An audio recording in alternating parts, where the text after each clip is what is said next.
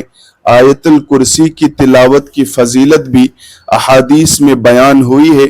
اس سے معلوم ہوتا ہے کہ فرض نماز کے بعد ذکر، تسبیح اور دعا کا موقع موجود ہے۔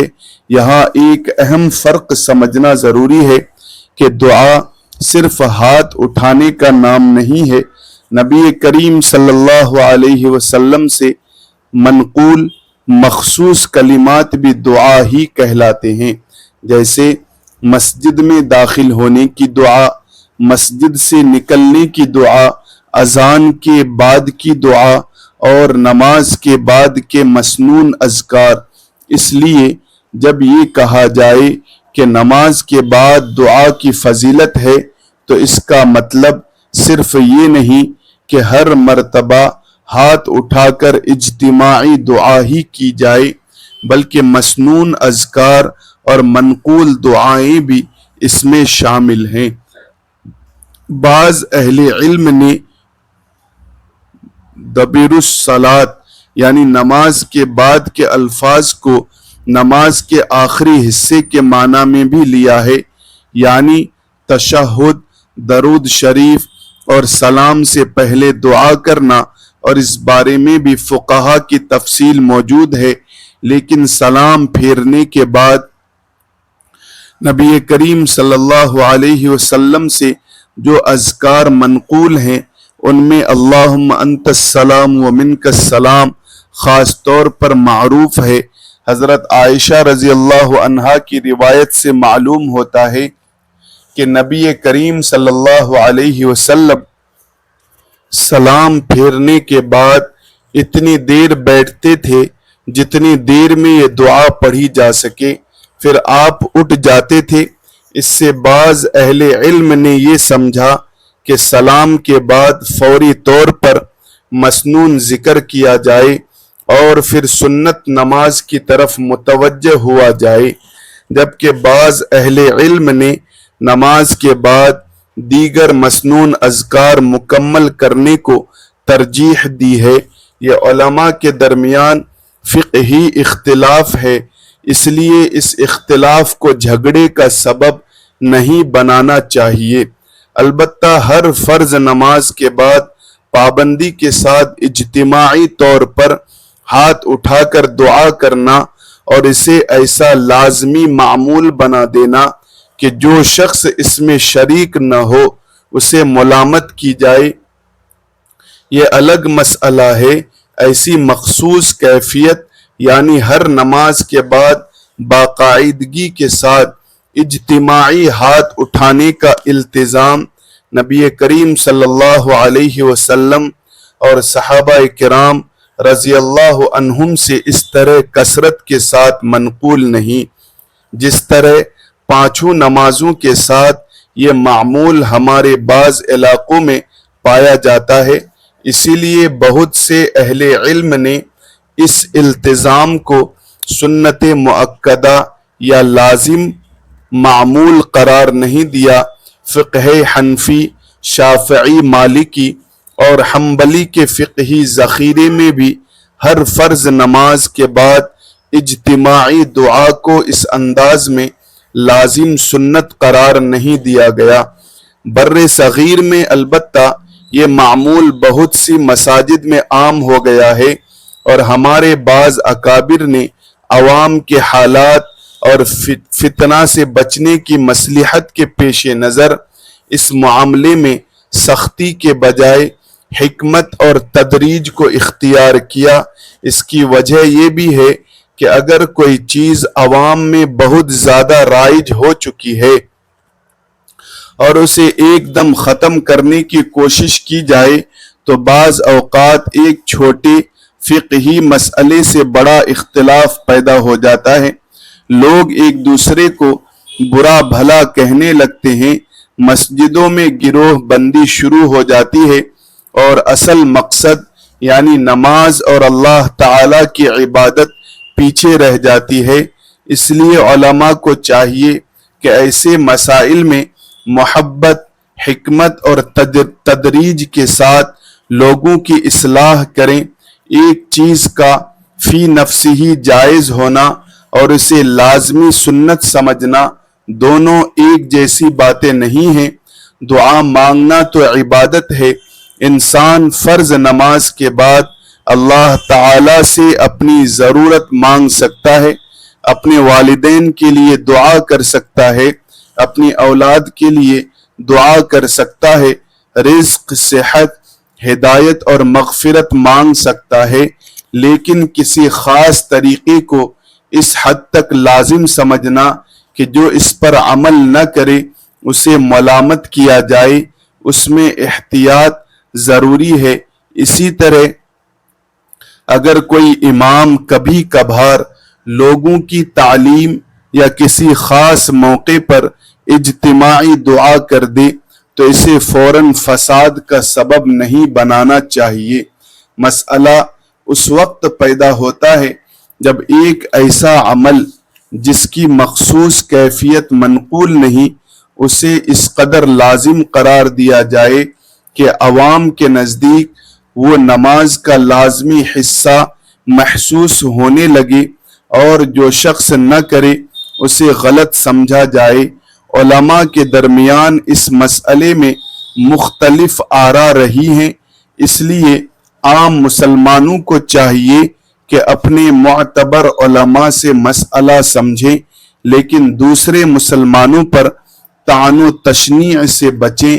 اسی طرح کسی مکتب فکر کی ہر بات کو صرف اس لیے غلط قرار دینا کہ وہ دوسرے مکتب فکر سے تعلق رکھتا ہے، یہ بھی علمی انصاف کے خلاف ہے۔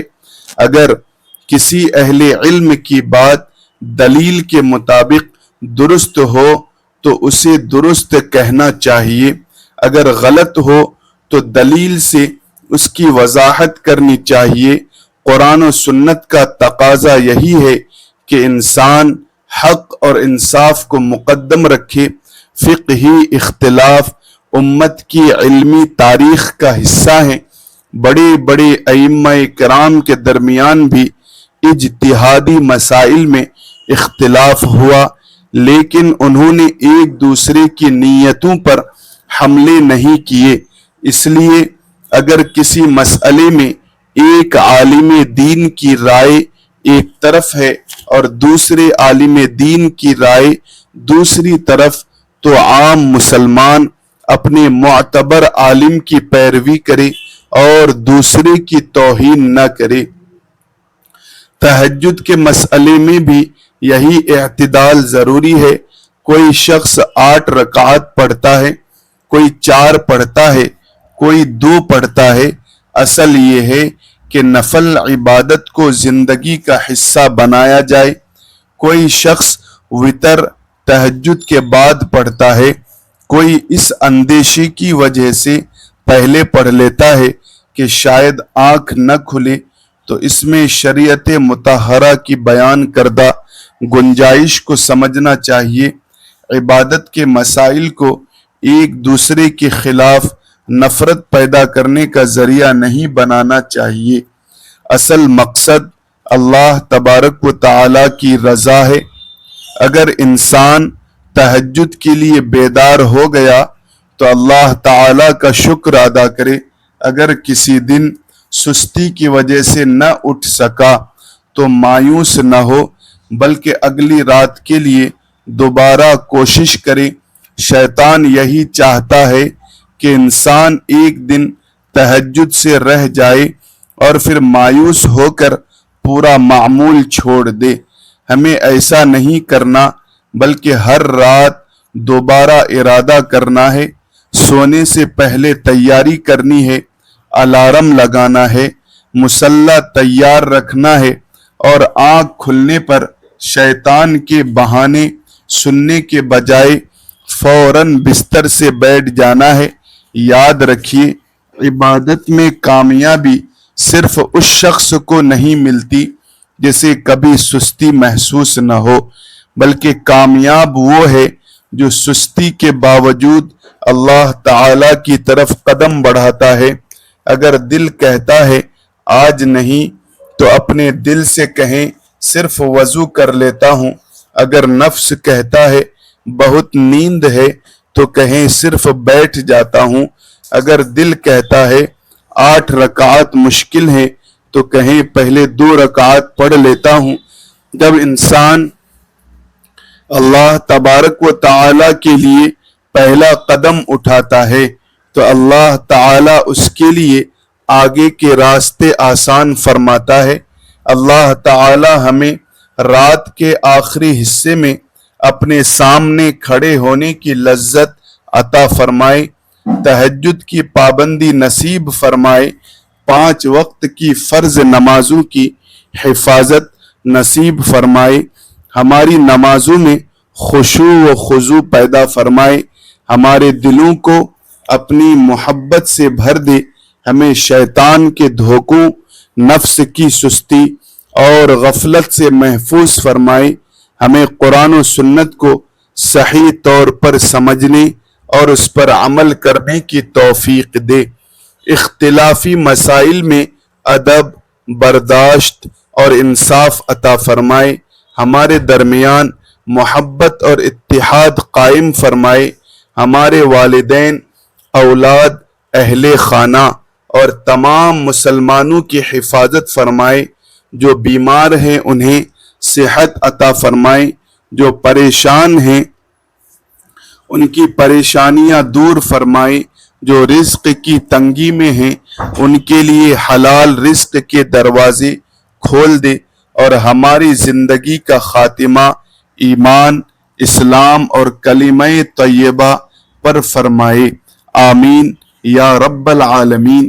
اگر آپ کو یہ بیان مفید لگا ہو تو ویڈیو کو لائک ضرور کریں، اپنے دوستوں اور گھر والوں کے ساتھ شیئر کریں، خاص طور پر ان لوگوں تک یہ بات پہنچائیں جو تہجد پڑھنے کی خواہش رکھتے ہیں لیکن سستی کی وجہ سے نہیں اٹھ پاتے، اور ہمارے چینل کو سبسکرائب کر لیجئے تاکہ دین سے متعلق مزید مفید اور اصلاحی بیانات آپ تک پہنچتا رہے۔ جزاکم اللہ خیرا کثیرا۔ السلام علیکم ورحمۃ اللہ وبرکاتہ۔